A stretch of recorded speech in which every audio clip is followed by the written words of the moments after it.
وضو میں اگر کمی ہونا تو نماز میں بھی غلطی ہو جاتی ہے. وضو اگر صحیح نہ ہو تو نماز میں بھی.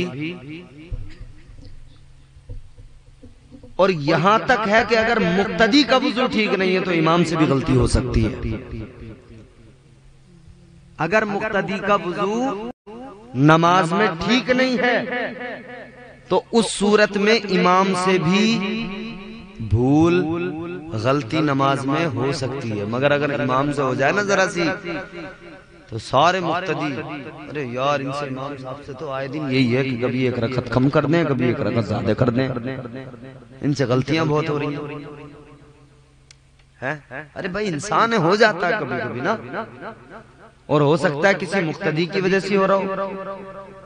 ایک امام صاحب تھے, سمجھ رہے ہو, ایک دن ظہر کی نماز میں, ظہر کی نماز کون سی ظہر کی نماز, ظہر کی رکعت میں, ظہر کی نماز میں فرض کتنی رکعت ہے؟ 4. کتنی رکعت نماز فرض ہے جو امام کے پیچھے پڑھتے ہیں؟ 4. امام صاحب نے نیت باندھی, اللہ اکبر کہا, لوگ نماز میں کھڑے ہوئے تھے, امام صاحب بھول گئے, 3 رکعت پہ سلام پھیر دیا. کتنی پہ؟ لوگ تو صاحب خوب ہنگامہ کرنے لگے, 3 پہ سلام پھیر دیا, 3 ہوئی ہیں 3 پہ سلام پھیر دیا. امام صاحب غلطی کرتے رہتے 3 رکعت پہ سلام پھیر دیا. امام صاحب کو غصہ آیا, جلے بھنے بیٹھے تھے, کہنے لگے 3 رکعت پہ سلام پھیر دیا, 3 رکعت پہ سلام پھیر دیا, یہ تو برابر کیے جا رہے ہو. کمبخت تو یہ نہیں سوچ رہے ٹفن میں روٹیاں بھی 3 ہی بھیجی تھی تم نے, 3 رکعت کا سلام یاد آ رہا, مگر یہ نہیں کہہ رہے کہ روٹیاں بھی 3 تھیں. تو لوگ بولے مولانا صاحب کی روٹیاں بڑھاؤ ورنہ رکھتے کم ہو جائیں گے. سمجھ رہے؟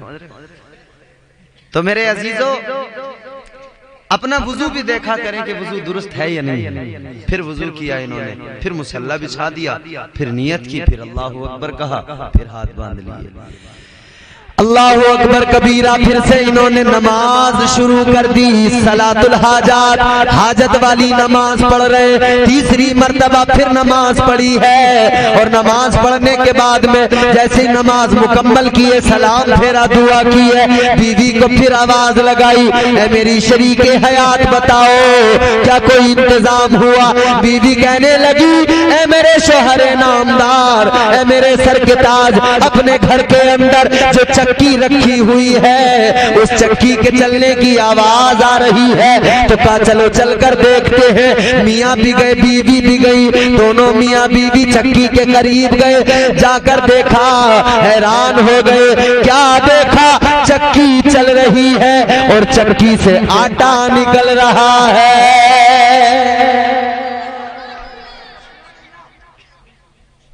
اب انہوں نے کہا بیوی سے کہ لاؤ برتن لاؤ, آٹا بھرو برتنوں میں. برتن لائے, برتنوں میں آٹا بھر لیا. اچھا ایک بات بتاؤ, یہ نان پارا ہے نا, یہ وہی نان پارا ہے نا, میرا دین پارے نا نہیں, حضور اللہ صلی اللہ علیہ وسلم نے کہا نا, کروں مدح اہل دبل رضا, پڑے اس بلا میں میری بلا, میں گدا ہوں اپنے کریم کا, میرا دین پارے نا نہیں. وہ کمال حسن حضور ہے کہ گمان نقص جہاں نہیں, یہی پھول خار سے دور ہے, یہی شمع ہے کہ دھواں نہیں. اعلیٰ حضرت کی شاعری خدا کی قسم, اعلیٰ حضرت نے مطلب کمال کر دیا, قلم توڑ دیا میرے امام نے. لوگ تمام شعراء شمع کا ذکر کرتے ہیں, گلاب کا ذکر کرتے ہیں, پھول کا ذکر کرتے ہیں, مگر اعلیٰ حضرت کی نازکی دیکھیں. آپ نے کہا پھول تو ہوتے ہیں خوبصورت, مگر ان کے ساتھ کانٹے بھی ہوتے ہیں, ان کے ساتھ. اعلیٰ حضرت نے فرمایا یہی پھول خار سے دور ہے. میرے آقا وہ نبوت کا مہکتا پھول ہے کہ اس میں کانٹا کوئی نہیں. یہی پھول خار سے دور ہے, یہی شمع ہے کہ دھواں نہیں. جب شمع جلتی ہے نا اس کی لو میں دھواں ہوتا ہے, شمع کا ذکر تو ہوتا ہے، اعلیٰ حضرت نے کیا نفاست، دیکھو تو شعر میں نفاست کیا ہے. اعلیٰ حضرت نے فرمایا شمع کا ذکر تو ہوتا ہے مگر اس میں دھواں ہوتا ہے، اور وہ دھواں جو ہوتا ہے نا سیاہ ہوتا ہے. اعلیٰ حضرت نے کہا میرے محبوب کی شان یہ نہیں ہے. سرکار اعلیٰ حضرت نے اعلان کر دیا، عقیدہ بیان کر دیا، اے دنیا والوں سمجھ جاؤ میرے رب کا محبوب وہ ہے کہ وہ اللہ کا بھی محبوب ہے، رب کا بھی محبوب ہے اور جگ کا بھی محبوب ہے. تو میرے آقا کی شان یہ نہیں کہ وہ شمع جس میں دھواں ہوتا ہے اس کا ذکر کیا جائے. اعلیٰ حضرت نے اسی لیے فرمایا کہ یہی پھول خار سے دور ہے، یہی شمع ہے کہ دھواں نہیں. یعنی یہاں اجالا ہے، روشنی ہے مگر دھواں، یہاں صرف نور ہی نور ہے، نور ہی نور، اجالے اجالا، دھواں نہیں. تو یہ نان پارا ہے بھائی. نان پارا والوں اگر کسی کے گھر میں ایسی کوئی چکی چلنے لگے اور اس میں سے آٹا نکلنے لگے، ایمانداری سے بتاؤ اگر چکی چلنے لگے خود بخود آٹا نکلنے لگے تو وہ آدمی اس گھر کو ایسا پیک کر دے گا کہ اس جگہ پر نہ کسی کو آنے دے گا نہ جانے دے گا، اور وہاں سے آٹے کے کٹے پیک ہوں گے، مارکیٹ میں سپلائی ہوں گے. کہے گا بھائی اس سے بڑھیا کام نہیں ہے، بغیر گیہوں ڈالے چکی آٹا دے رہی ہے، اب مارکیٹ میں آٹا بیچیں گے اپنا، ہے نہیں؟ یہ ہمارا معاملہ. مگر میرے آقا کے صحابی نے کیا کیا، جب اپنے برتن بھر گئے، اپنے برتنوں میں آٹا آ گیا تو اپنی بیوی سے کہنے لگے اے میری شریک حیات، جاؤ پڑوسیوں کو خبر کر دو، پڑوسیوں کو بلا کر لاؤ، وہ بھی آئیں گے، وہ بھی اپنے برتنوں میں آٹا بھر کے لے جائیں گے. پڑوسی بھی آ جائیں وہ بھی لے جائیں.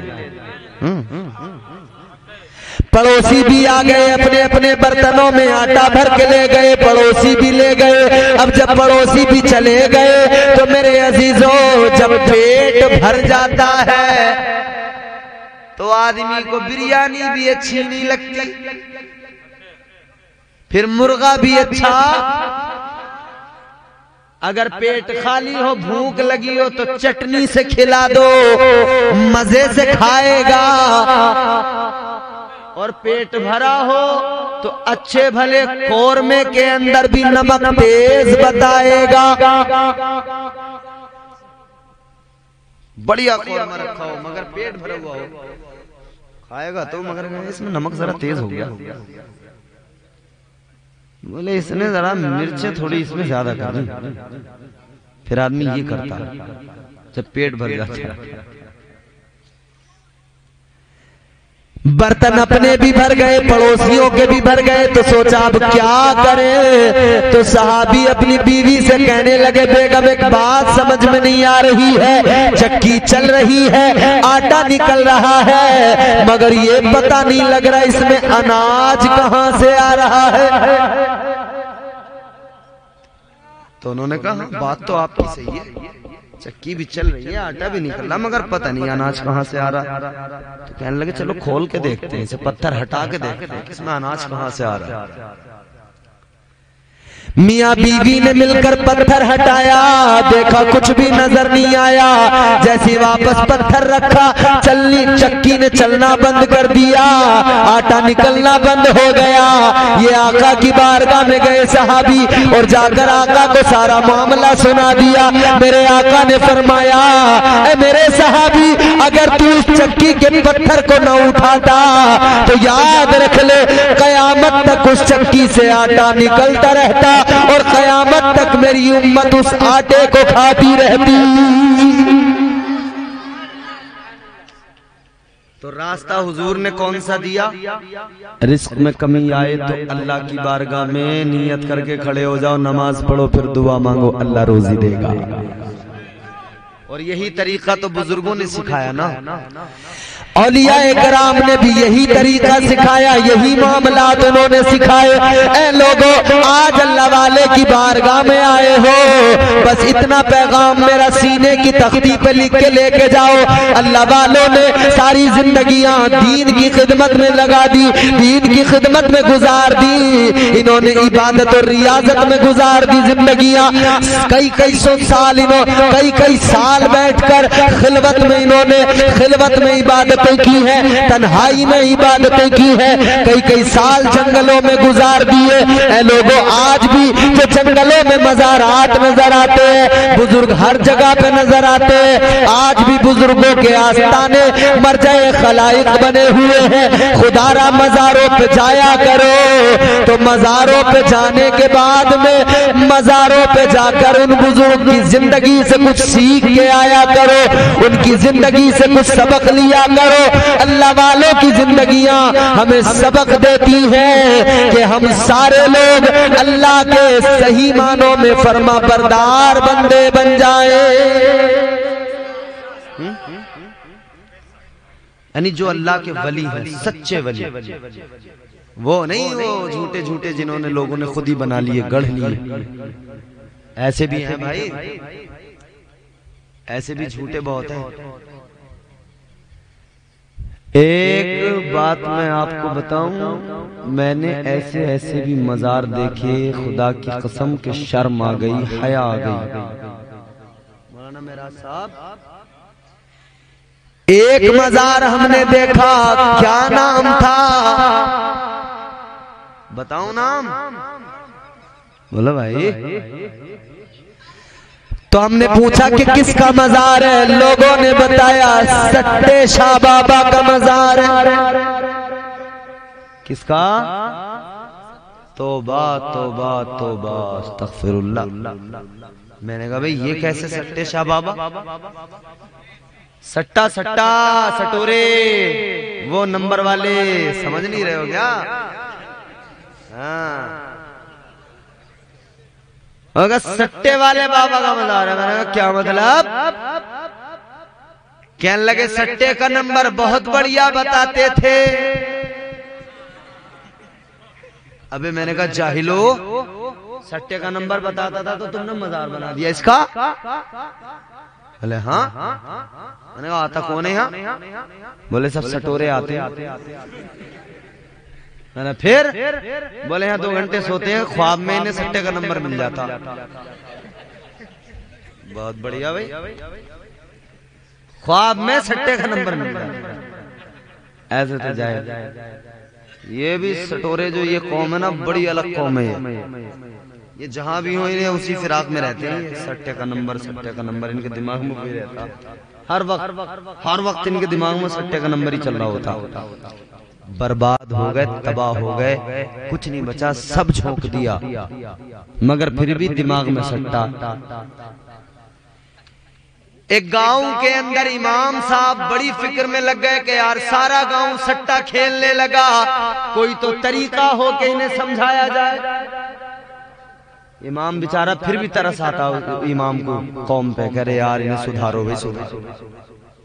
امام کو ترس آ گیا، امام نے کہا ایک جلسہ کرا دوں، ایک مولانا کو بلا لوں، تقریر کروا دوں، مولانا سمجھائیں گے، شاید یہ سٹے والے مان جائیں، شاید یہ سٹا کھیلنا چھوڑ دے۔ تو مولانا صاحب نے جلسہ رکھ لیا، مقرر صاحب کو بلا لیا، مقرر صاحب تقریر کر رہے ہیں، لوگوں سٹا نہ کھیلا کرو، بری چیز ہے، بولے مجھے پتہ لگا ہے۔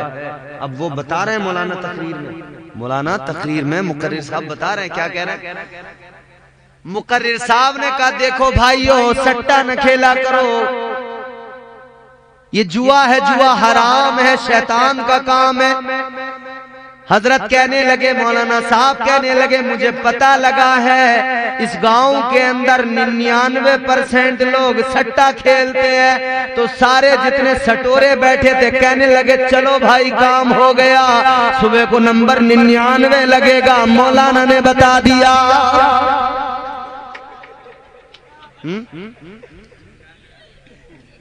مولانا کہہ رہے ہیں 99% لوگ سٹا کھیلتے ہیں گاؤں میں، مجھے پتہ لگا ہے، کہہ رہے ہیں ہو گیا کام، بتا دیا مولانا صاحب نے سٹے کا نمبر۔ ارے توبہ توبہ توبہ، ایسے ظالم یہ سٹے کھیلنے والے، پتے کھیلنے والے ولی ہو سکتے ہیں کبھی؟ ایسے جاہلوں سے بچنے کی ضرورت ہے، بولو، ایسے جاہلوں سے بچنے کی ضرورت ہے۔ اب ایک دوسرا بتاتا ہوں، اور بھائی یہ جو بتا رہا ہوں نا ہوائی نہیں ہے، جگہ بھی بتاؤں گا، ایڈریس بھی دے دوں گا، جا کے دیکھ کے آ جانا، آج بھی بنے ہوئے ہوں گے وہ مزار۔ اگر میری بات کو کوئی تم سمجھتے ہو کہ کوئی مذاق ہے، لطیفہ ہے، نہیں، سچی بات بتا رہا ہوں، تم جا کے دیکھ کے آ جانا۔ ایک مزار اور دیکھا ہم نے پوچھا کیا نام ہے ان کا؟ کہنے لگے ان کا نام ہے سگریٹ والے بابا، سگریٹ شاہ۔ مزار پہ فاتحہ ہو رہی ہے تو اگربتی کی جگہ سگریٹ جلا کے رکھا گیا۔ میں نے کہا کیا مطلب؟ کہنے لگے بابا سگریٹ بہت پیتے تھے اور پلاتے بھی بہت تھے۔ میں نے کہا کیسی؟ بولے سب چلتی تھی، بھری بھی اور خالی۔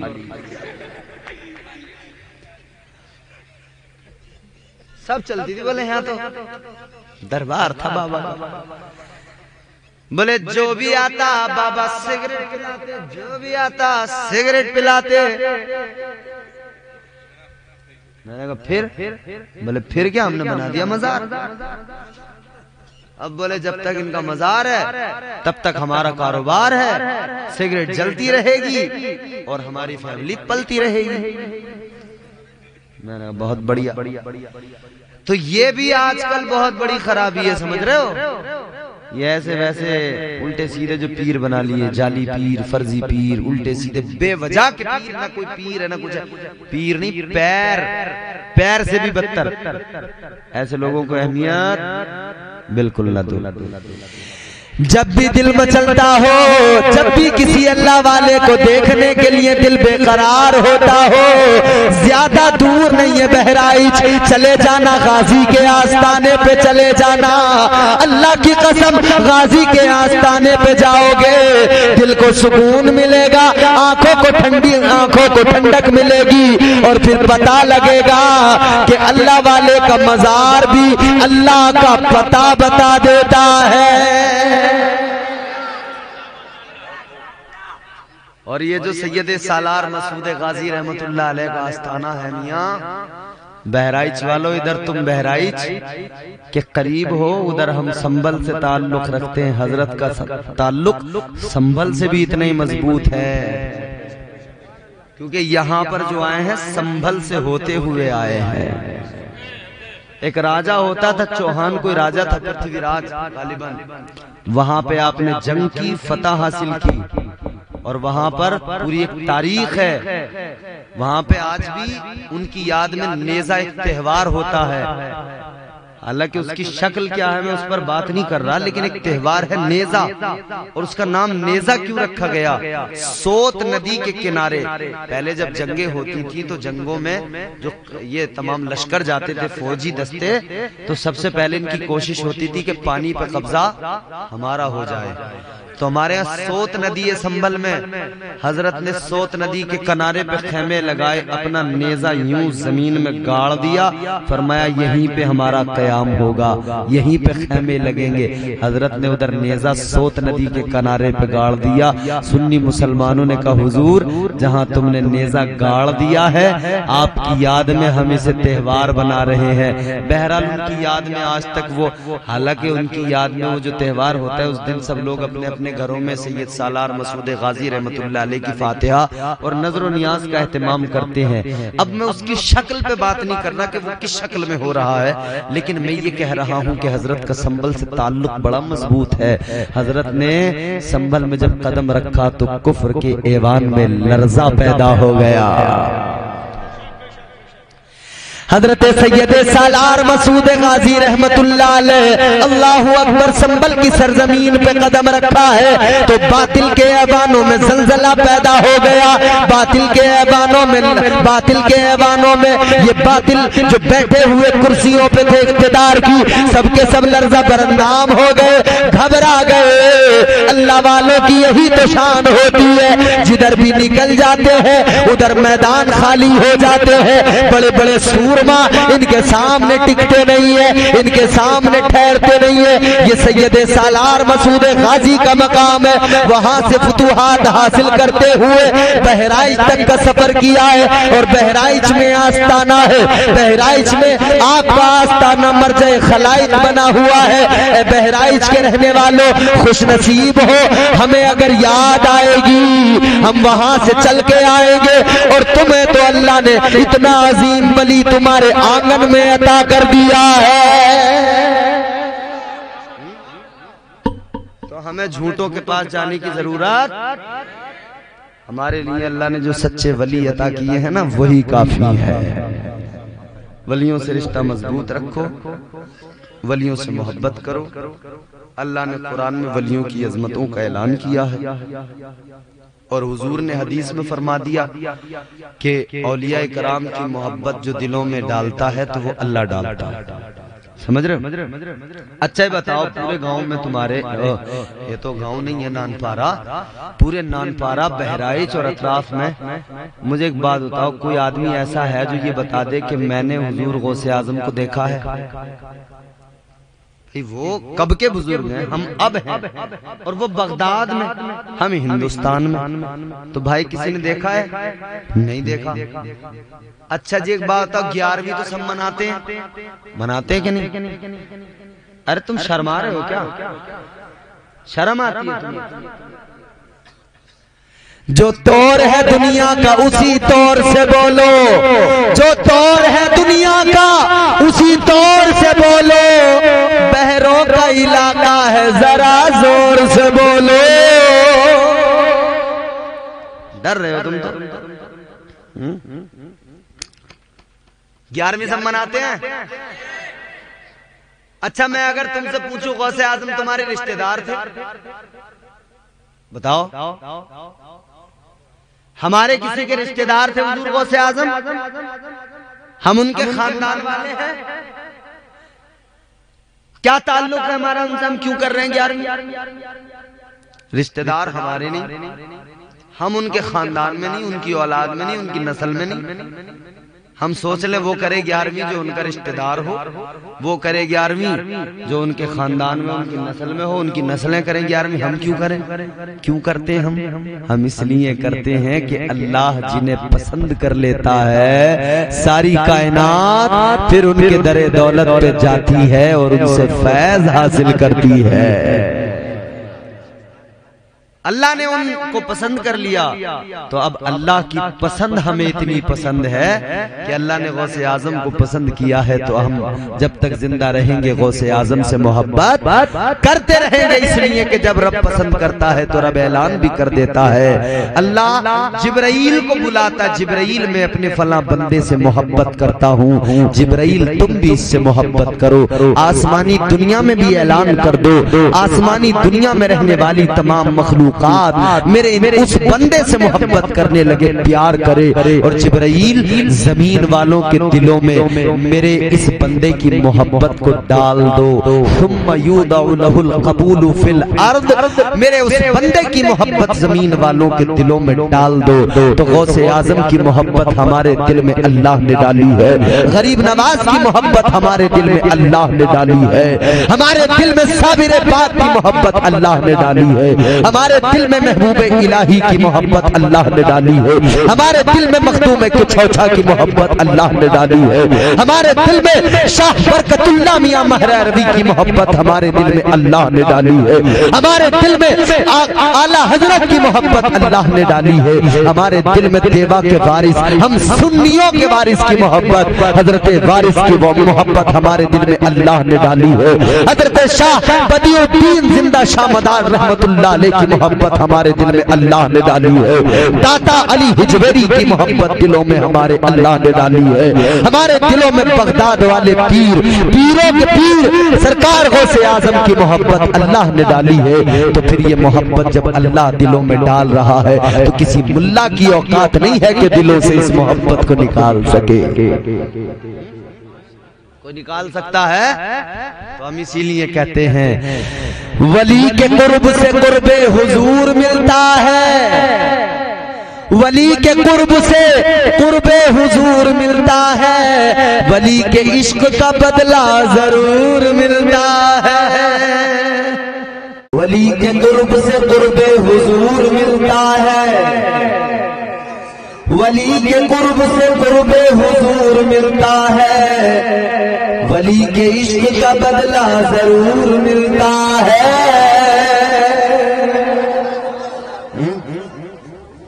ان سے محبت کرو گے تبھی کام چلے گا، یہاں بھی کام چلے گا۔ اور سنو، ہر انسان قرب خدا چاہتا ہے، ہر انسان چاہتا ہے کہ اللہ کا قرب حاصل ہو جائے، مگر اللہ کا قرب کیسے ملتا ہے؟ اللہ اللہ کیے جانے سے اللہ نہ ملے، اللہ اللہ کیے جانے سے اللہ نہ ملے، اللہ والے ہیں جو اللہ سے ملا دیتے ہیں۔ کون ہوتے ہیں اللہ کے ولی، کیا مقام ہوتا ہے ان کا؟ آؤ اللہ کے قرآن سے سمجھو۔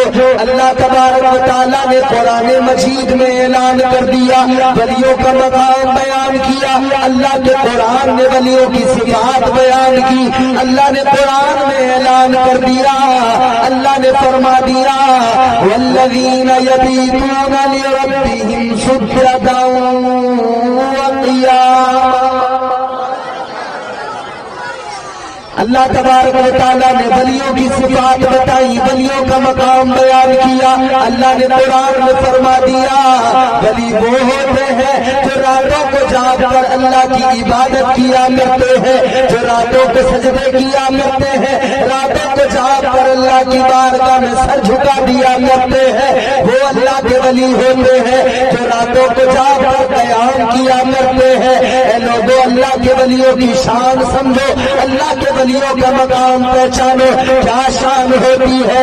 اللہ کا ولی وہ ہوتا ہے کہ وہ دنیا کو بھول جاتا ہے، اسے یاد رہتا ہے تو فقط اپنا رب یاد رہتا ہے۔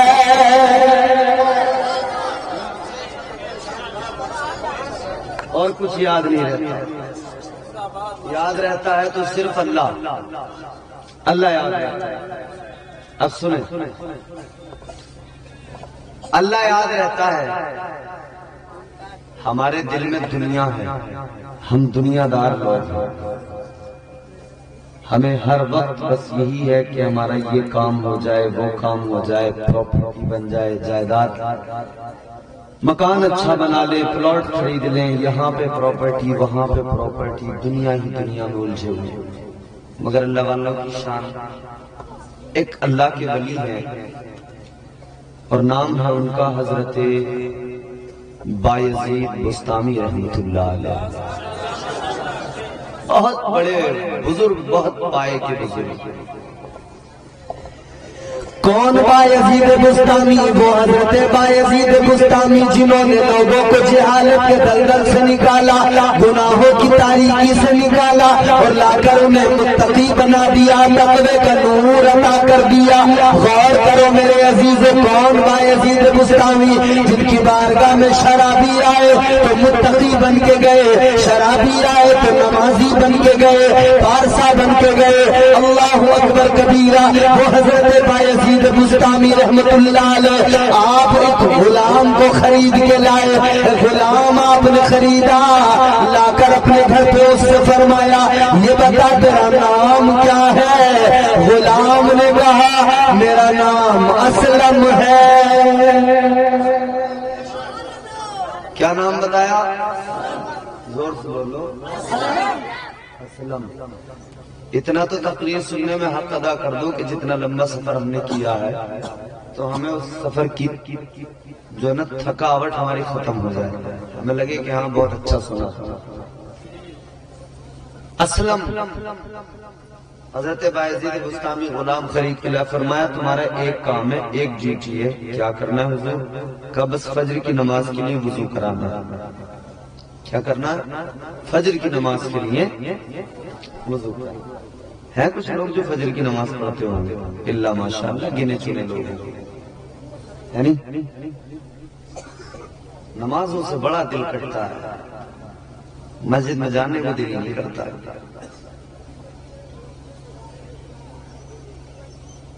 بھائی ہم نے یہ دیکھا ہے بزرگوں کی تعلیم کیا ہے، اللہ کے ولیوں کی تعلیم کیا ہے، انہوں نے لوگوں کو دین دیا ہے مصطفیٰ کا۔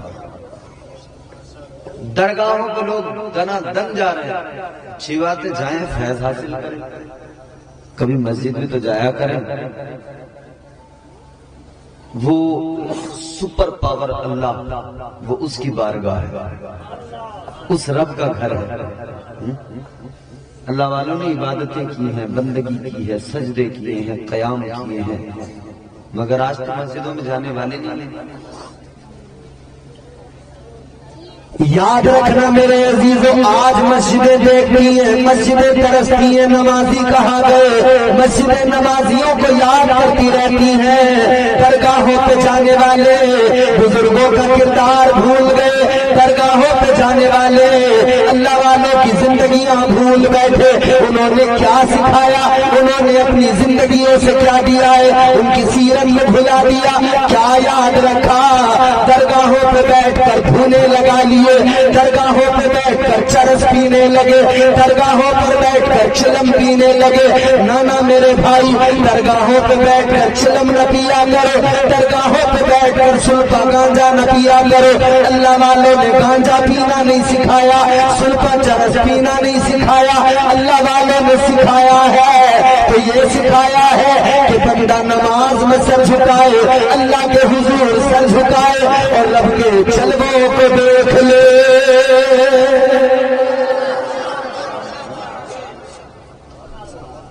مگر نہیں، جو بزرگوں نے سکھایا اس سے دور چلم چل رہی ہے، اور یہ جاہل مرید بناتے ہیں ایسے جاہلوں کو پیر، ایسے جاہل پیر جو ہے نا، اصل میں ہوتا کیا نا، پہلے کیا ہوتا تھا،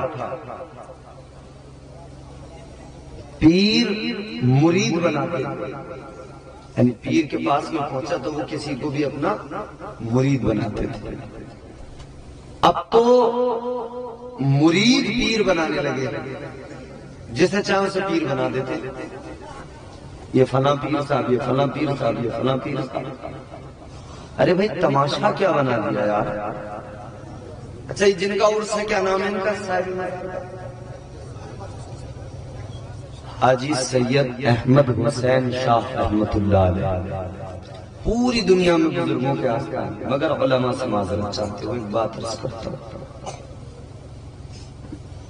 یہ اللہ والوں کے آستانے ہیں، ان پر جائیں، حاضری دیں، فیض حاصل کریں، مگر ان کی بارگاہوں میں جا کر اگر کسی بندے کے دل میں یہ بات پیدا نہ ہو سکی کہ ان کی زندگی گزری کیسے ہے، ان کی زندگی سے مجھے سبق کیا ملتا ہے، تو مجھے بتاؤ اس نے درگاہ پہ جا کے کون سا فیض پایا، کون سا فیض حاصل ہوا، اسے کیا ملا، اسے وہاں سے فیض حاصل کرنا ہے تو ان کی زندگیاں دیکھنی پڑیں گی۔ اے لوگوں، ہم اعلیٰ حضرت کے ماننے والے، ہم سنی مسلمان ہیں، یوں ہی راہ چلتے کو اپنا پیر نہیں بنایا کرتے، کسی بھی راہ چلتے کو اپنا پیر نہیں مانتے، کوئی بھی ہمارا یوں ہی پیر نہیں بن جاتا ہے، بلکہ بریلی نے تو پیر کا ایک طریقہ بتا دیا، بریلی نے تو بتا دیا ایک زاویہ کہ پیر ہوتا کیسا ہے، بریلی نے تو وہ بھی زاویہ سامنے رکھ دیا کہ پیر کی پرکھ کیسے کرے، اس کو کیسے پہچانے کہ یہ پیر ہے، اس کو کیسے پہچانے یہ اللہ والا ہے، اور وہ زاویہ تحریری طور پر بھی موجود ہے اور اس کی تصویر بھی موجود ہے۔ اللہ اکبر کبیرہ، بریلی کے علماء علماء کی کتابیں پڑھو تحریر بھی مل جائے گی، اور بریلی میں تاج الشریعہ میں جس نے دیکھا اسے تصویر بھی مل گئی، جس نے نہیں دیکھا وہ روضہ تاج الشریعہ کو دیکھ لے۔ خدا کی قسم جو تاج الشریعہ کے آستانے پہ جاتا ہے آستانے پہ پہنچ کے بھی اللہ یاد آ جاتا ہے۔ نعرہ تکبیر، نعرہ رسالت، مسلک اعلیٰ حضرت، دستی دستی کریا کریا کرامات حضور تاج الشریعہ، نعرہ تکبیر، نعرہ رسالت۔ بہت اچھا ہمارے پیر وہ جنہوں نے عبادتیں کی۔ حضرت بایزید بسطامی نے غلام سے فرمایا کہ بھائی ایک ہی کام کرنا ہے، مجھے وضو کرانا۔ غلام نے کہا ٹھیک ہے حضرت کرا دوں گا وضو۔ غلام نے سوچا بھائی یہاں تو زندگی بڑے سکون میں کٹے گی، کام بھی بڑا کم کرنا پڑے گا، صرف ایک بار وضو کرانا، پھر دن بھر کوئی کام ہی نہیں۔ غور کرو میرے عزیزو، حضرت بایزید بسطامی نے فرمایا ایک بار وضو کرانا ہے۔ غلام نے کہا ٹھیک ہے حضرت وضو کرا دوں گا۔ ادھر آخری رات ہوئی، رات میں جب حجرے کا دروازہ بند، اچھا یہاں کرو گے تو میں پریشان ہو جاؤں گا، تو پتہ نہیں کیا معاملہ۔ خیر محبت سے بولیں سبحان اللہ۔ حضرت بایزید بسطامی رحمت اللہ علیہ نے فرمایا وضو کرانا ہے۔ غلام نے کہا ٹھیک ہے کرا دوں گا۔ اب رات آئی، اللہ والے کے حجرے کا دروازہ بند ہوا تو اس غلام نے سوچا میں دروازے پہ بستر لگائے لیتا ہوں، میں دروازے کے آگے ہی سو جاتا ہوں تاکہ جب صبح کو حضرت فجر میں اٹھیں گے، جب فجر میں بیدار ہوں گے تو میں بھی یہی فوراً اٹھ جاؤں گا اور اٹھ کر حضرت کو فوراً وضو کرا دوں گا۔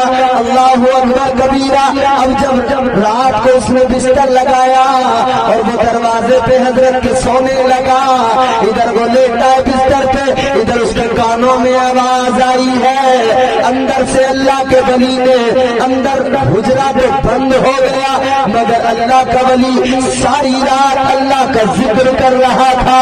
اللہ اللہ کی صدائیں آ رہی تھی، اللہ کے ذکر کی آوازیں آ رہی تھی۔ رات ساری حضرت بایزید بسطامی نے ذکر میں گزار دی۔ فجر کا وقت ہوا، دروازہ کھلا، اللہ والے نے باہر نکل کے غلام سے کا وضو کرا، وہ پانی لے کے آیا، اس نے حضرت کو وضو کرایا۔ اللہ والے نے وضو کیا اور پھر ارشاد فرمایا یہ بتا تیرا نام کیا ہے؟ کہنے لگا حضرت جی میرا نام اسلم ہے۔ کیا نام بتایا؟ زور سے بولو۔ اسلم۔ اس نے کہا میں نے کل تو بتایا تھا نام جب لائے تھے، آج معلوم کر رہے ہیں، پتہ نہیں کیا معاملہ۔ سوچا کہ چلو بھی نیا ہوں، ایک بار میں نام تو یاد نہیں رہتا، بھول بھی جاتی ہے۔ اب یہ بابا معین الدین صاحب ہیں، ظاہر ایک بار نام سننے کے بعد میں ضروری تو نہیں کہ مجھے یاد ہی ہو جائے، ورنہ کبھی کبھی بھول جاتا ہے، دوبارہ پوچھنا پڑتا۔ سوچا چلو ٹھیک ہے بھول گئے۔ یہ دن گزر گیا، دوسرا دن آیا، اللہ والے کا پھر رات کو دروازہ بند ہوا، اس غلام نے پھر دروازے پہ بستر لگایا، پھر فجر کا وقت ہوا، رات ساری اللہ اللہ میں گزری ہے، رات ساری عبادت میں گزری ہے۔ فجر کا وقت ہوا، حضرت کا دروازہ کھولا، اس غلام نے اٹھ کر پانی لیا، حضرت کو وضو کرایا، حضرت نے وضو کرنے کے بعد میں پھر فرمایا یہ بتا تیرا نام کیا ہے؟ کہنے لگا میرا نام، اس لیے کہلوا رہا ہوں کہ آپ کو یاد رہے کہ بات برگے ہینا پہ لکھتا ہوں میں درد دل کی بات، شاید کہ رفتہ رفتہ لگے دل ربا کے ہاتھ، انداز بیاں گرچہ بہت شوق نہیں ہے، شاید کہ تیرے دل میں اتر جائے میری بات۔ اللہ والے نے فرمایا نام بتا، اس نے کہا اسلم۔ پہلے دن پوچھا، دوسرے دن پوچھا، تیسرا دن آ گیا، پھر پوچھ لیا نام بتا، اس نے کہا حضور اسلم۔ سوچنے لگا یار تیسرا دن ہے، اب تو نام یاد ہو جانا چاہیے تھا، ابھی بھی نام پوچھ، خیر اس نے کہا کوئی نہیں۔ یہ دن بھی گزر گیا، چوتھا دن آیا، پھر رات کو دروازہ بند ہوا، رات اللہ کے ولی کی عبادت میں گزر گئی، صبح فجر میں دروازہ کھلا، غلام نے پھر وضو کرایا، پھر اللہ والے نے فرمایا تیرا نام کیا ہے؟ کہنے لگا اللہ والے میرا نام اسلم ہے۔ 4 دن لگاتار، اور یہ 4 دن پر سلسلہ نہیں رکا، دن آگے بڑھے، روز معلوم کرتے رہے۔ کتنے دن معلوم کیا؟ 4 دن نہیں، کتنے دن میں بتاتا ہوں، 4 دن نہیں، 40 دن نہیں، 1-2 مہینہ نہیں، 4-6 مہینے نہیں، 40 سال تک اس نے اللہ والے کو وضو کرایا، اور حضرت بایزید بسطامی نے 40 سال تک ہر دن اس غلام سے اس کا نام معلوم کیا۔ 2, 4, 10, 20 دن، مہینے 2 مہینے کا قصہ نہیں، سال 2 سال کا قصہ نہیں، 40 سال تک وہ آپ کو وضو کراتا رہا، اور 40 سال تک حضرت بایزید بسطامی اس کا نام معلوم کرتے رہے۔ ایک دن اس کی آنکھوں میں آنسو آ گئے، 40 سال جب گزر گئے نا، رونے لگے۔ اللہ والے کی بارگاہ میں آنسو نکلے، آنکھوں سے رو کر ہاتھ جوڑ کے عرض کرنے لگا اے اللہ کے ولی، رات ساری عبادت میں گزرتی ہے، دن سارا عبادت میں گزرتا ہے، لیکن میں بڑا حیران ہوں، 40 سال ہو گئے میں آپ کو وضو کرا رہا ہوں، ہر دن آپ کو نام بتاتا ہوں، لیکن آپ ہر دن بھول جاتے ہو۔ اے اللہ کے ولی معاملہ کیا ہے؟ ہر روز میں نام بتاتا ہوں، آپ ہر روز بھول جاتے ہو، کس لیے بھول جاتے ہو؟ جب اس کی آنکھوں میں آنسو آئے، اللہ کے ولی نے فرمایا غصہ نہ کر، ناراض نہ ہو، یہ تیرا نام تو تیرا نام ہے، بایزید تو اپنا نام بھی بھول جاتا ہے۔ کیا بات ہے حضرت ایسی؟ آپ فرمانے لگے سن لے، میرے دل میں اگر کچھ ہے تو اللہ کی یاد ہے، میرے دماغ میں اگر کوئی ہستی ہے تو وہ اللہ تبارک و تعالیٰ کی ذات ہے۔ آپ نے فرمایا میں نے کائنات کو بھلا دیا، حد ہو گئی، میں خود کو بھی بھول جاتا ہوں، یاد رہتا ہے تو مجھے پروردگار یاد رہتا ہے۔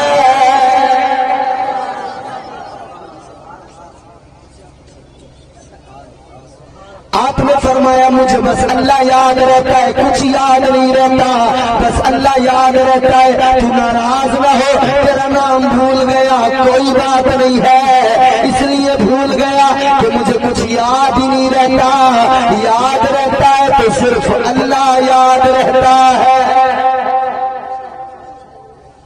یہ جو تمہیں بزرگوں کے آستانے نظر آتے ہیں، یہ جو مزارات نظر آتے ہیں، یہ اللہ والوں نے یاد رکھا ہے تو صرف اللہ کو یاد رکھا ہے۔ یہی سبب ہے کہ آج ساری دنیا ان بزرگوں کے مزارات پہ آتی ہے، فیض پاتی ہے، اس لیے کہ انہوں نے رب کو یاد رکھا، اللہ تبارک و تعالیٰ نے کائنات کے دلوں میں ان کی محبت ڈال دی ہے، کائنات کے ہر فرد کے دلوں میں۔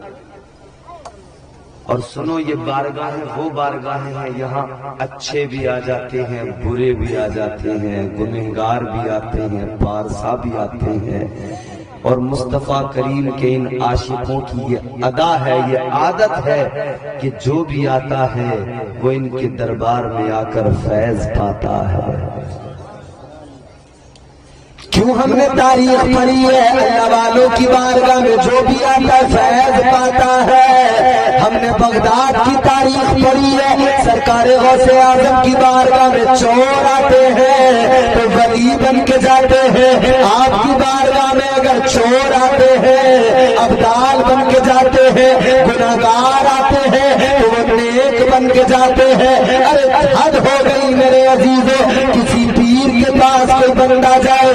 مجھے مرید بنا لو، وہ پیر مرید بناتا ہے، مگر غوث اعظم کی ذات یہ ہے، غوث اعظم مرید نہیں بناتا بلکہ غوث اعظم کو گنہگاروں کو پیر بنا دیتے ہیں۔ اسی لیے میرے امام نے قلم توڑ دیا، تاجدار بریلی نے، تاجدار اہل سنت سیدی سرکار اعلی حضرت نے۔ آپ نے فرمایا واہ کیا مرتبہ، واہ کیا مرتبہ اے غوث ہے بالا تیرا، واہ کیا مرتبہ اے غوث ہے بالا تیرا، اونچے اونچوں کے سروں سے قدم آلا تیرا۔ اور کیا دبے جس پہ حمایت کہو پنجا تیرا۔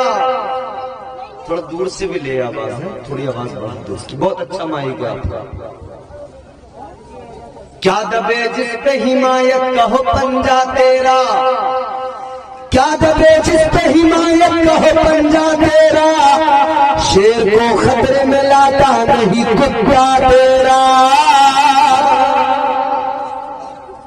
حضور غوث اعظم تاجدار ولایت، اولیاء کے تاجدار ہیں، تو انہوں نے یاد رکھا اللہ کو، تو اللہ نے کائنات کے تمام انسانوں کے دلوں میں ان کی محبت ڈال دی، اور انسانوں کے دلوں میں نہیں، جانوروں کے دلوں میں بھی ان کا ادب ڈال دیا۔ ولایت انسان کو کہاں سے کہاں پہنچاتی ہے، ولایت انسان کے کیسے مراتب بلند کرتی ہے۔ ولایت ہے کیا؟ ولایت انسان کے مرتبے کو کتنا بلند کرتی ہے۔ ایک میں ہوں ایک آپ ہو، تمہاری میری نگاہیں، تمہاری میری آنکھیں دیکھتی ہیں وہاں تک جہاں تک ان آنکھوں کو نظر آتا ہے، یہ آنکھیں وہاں تک دیکھتی ہیں جہاں تک ان آنکھوں کو نظر آتا ہے، بینائی جہاں تک کام کرتی ہے وہاں تک یہ آنکھیں دیکھا کرتی ہے، مگر اللہ کے ولیوں کی شان یہ ہوتی ہے، اللہ کے ولیوں کا مقام یہ ہوتا ہے، اللہ کا ولی بیٹھا ہوتا ہے اپنے حجرے کے اندر، اللہ کا ولی بیٹھا ہوتا ہے ٹوٹی چٹائی پر، مگر اس کے سامنے مشرق بھی روشن ہوتا ہے، مغرب بھی روشن ہوتا ہے، شمال و جنوب بھی روشن ہوتے ہیں، تاکہ سرا تک اس کی نظر جاتی ہے، لوح محفوظ تک اس کی نظر جاتی ہے۔ اللہ والا اپنی خانقاہ میں بیٹھ کر ساری تمام اطراف میں، تمام جہت میں دیکھ لیا کرتا ہے، تمام سمتوں میں دیکھ لیا کرتا ہے۔ اللہ والوں کی شان یہ ہوتی ہے، اسی لیے تو میرے غوث پاک نے فرمایا، تاجدار بغداد نے فرمایا، میں ساری کائنات کو ایسے دیکھتا ہوں جیسے ہتھیلی پر، ہاتھ کی ہتھیلی پر رائی کا دانہ رکھا ہوا ہے، رائی کا دانہ ہتھیلی پہ ہو کس طرح سے نظر آتا ہے، اسی طرح غوث اعظم سرکار فرماتے ہیں مجھے کائنات نظر آتی ہے۔ مزید آپ نے فرمایا ساری دنیا کے اندر میرا مرید مجھے کہیں بھی پکارے، وہ جہاں سے بھی پکارے، میں اس کی آواز کو بھی سنتا ہوں اور اس کی مدد کو بھی پہنچ جاتا ہوں۔ پکارے تو صحیح، کوئی پکارے گا جو دل سے، غوث اعظم اس کی مدد فرمائیں گے، تاجدار بغداد اس کی مدد فرماتے ہیں۔ اور سنو، ایک بڑے کام کی بات بتا رہا ہوں، زندگی بھر یاد رکھنا اور بڑے کام آئے گی یہ بات۔ توجہ ہے آپ کو؟ یہ علماء ہیں، یہ تمام علماء، اکثر آنا جانا ادھر ادھر ہوتا ہوگا، آپ تمام لوگوں کا کبھی کہیں پروگرام میں جا رہے ہیں، کبھی کسی سفر پہ جا رہے ہیں، کبھی کہیں امامت کے لیے جا رہے ہیں، کبھی گاڑی سے موٹر سائیکل سے جا رہے ہیں، کبھی کار سے جا رہے ہیں۔ دیکھو سنو، الحمدللہ ہمارے مسلسل سفر ہوتے، اپنا تجربہ بھی بتا رہے ہیں اور بزرگوں کی بات بھی بتا رہے ہیں۔ سننا چاہو گے؟ زندگی بھر کام آئے وہ بات بتا رہا ہوں، ذرا محبت سے بولو سبحان اللہ۔ سفر پہ نکلو، کہیں بھی نکلو، حضور غوث اعظم رضی اللہ تعالیٰ عنہ کی شان بتا رہا ہوں تمہیں۔ حضور غوث اعظم کی ذات وہ ہے کہ آپ اپنے گھر کے سامان کو یہ کہہ دیں کہ یہ سامان غوث اعظم کا ہے، سمجھ رہے ہیں؟ یہ کہہ دیں کہ یہ سامان حضور غوث اعظم کا ہے، خدا کی قسم وہ سامان کبھی چوری نہیں ہو سکتا ہے۔ گھر سے نکلے سفر پہ، بچوں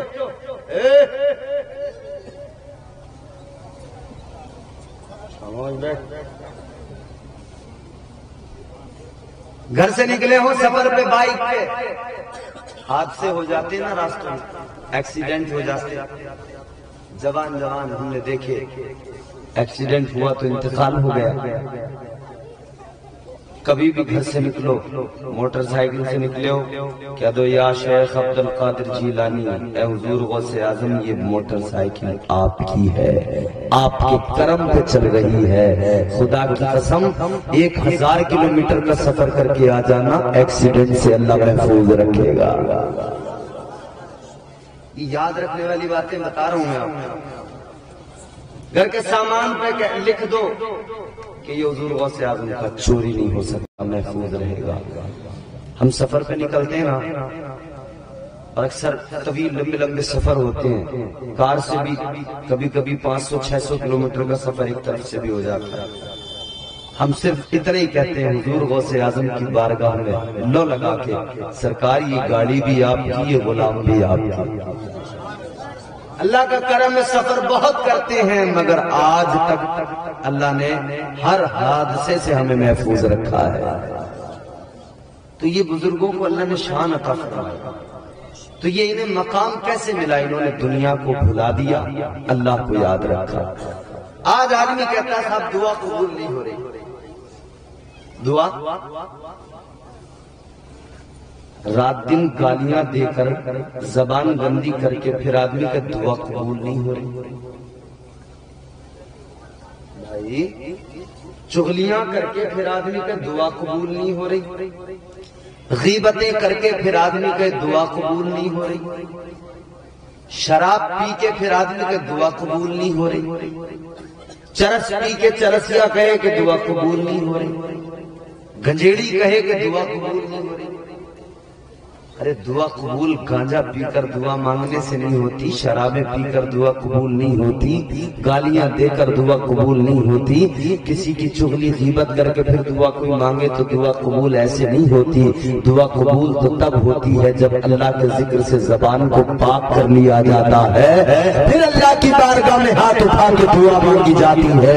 ادھر دعا کے الفاظ زبان سے نکلتے ہیں، ادھر اللہ اپنے بندے کی آرزوؤں کو پورا فرما دیتا ہے۔ مانگو مگر قرینے سے مانگو، مانگو مگر سلیقے سے مانگو، قرینے سے مانگو، ملے گا ضرور، دینے والا خدا ہے، سمجھ رہے ہو؟ اور جو ملتا ہے نا ایسی نہیں مل جاتا، اس کے راستے مقرر کیے گئے ہیں۔ ہمارے معاشرے میں بڑی بے چینی پائی جا رہی ہے، علماء کرام بیٹھے ہیں، بڑی بے چینی پائی جا رہی ہے۔ اکثر لوگ کہہ رہے ہیں کہ صاحب روزی میں برکت نہیں ہے، کاروبار میں برکت نہیں ہے، گھر میں برکت نہیں ہو رہی۔ ارے اللہ تبارک و تعالیٰ کے پیارے رسول ہم سب کے آقا و مولا نے راستے مقرر کیے، راہیں ہموار کر کے دی ہیں، ان راستوں کو اپناؤ پھر ملے گا، رزق میں برکت ہوگی۔ اب سنو میں آپ کو ایک بات بڑی لطیف بتا رہا ہوں۔ ایک صحابی میرے آقا کی بارگاہ میں آئے، اللہ کے نبی کی بارگاہ میں آ کر آنسو بہانے لگے، یا رسول اللہ بہت غریب ہوں، آقا بہت غریب ہوں۔ اور غریب جو آدمی ہوتا ہے نا اس سے پوچھو اس کے دل کا درد کیا ہوتا ہے نہیں؟ کبھی غربت کراتی ہے، کبھی دوری کراتی ہے، بہت سے کام ایسے ہیں جو مجبوری کراتی ہے۔ اور چوتھا مصرع پیش کروں گا، علماء کرام دعا دیں گے مجھے۔ کبھی غربت کراتی ہے، کبھی دوری کراتی ہے، بہت سے کام ایسے ہیں جو مجبوری کراتی ہے۔ بتاؤ کون ہے جو رات کو گھر سے نکلتا ہے، شکم کی آگ ہے جو ہم سے مزدوری کراتی ہے۔ اور غریبی انسان کو بڑا پریشان کرتی ہے، مگر غریبوں دل چھوٹا نہ کیا کرو کبھی، اس لیے کہ میرے آقا نے غریبی کو پسند کیا ہے۔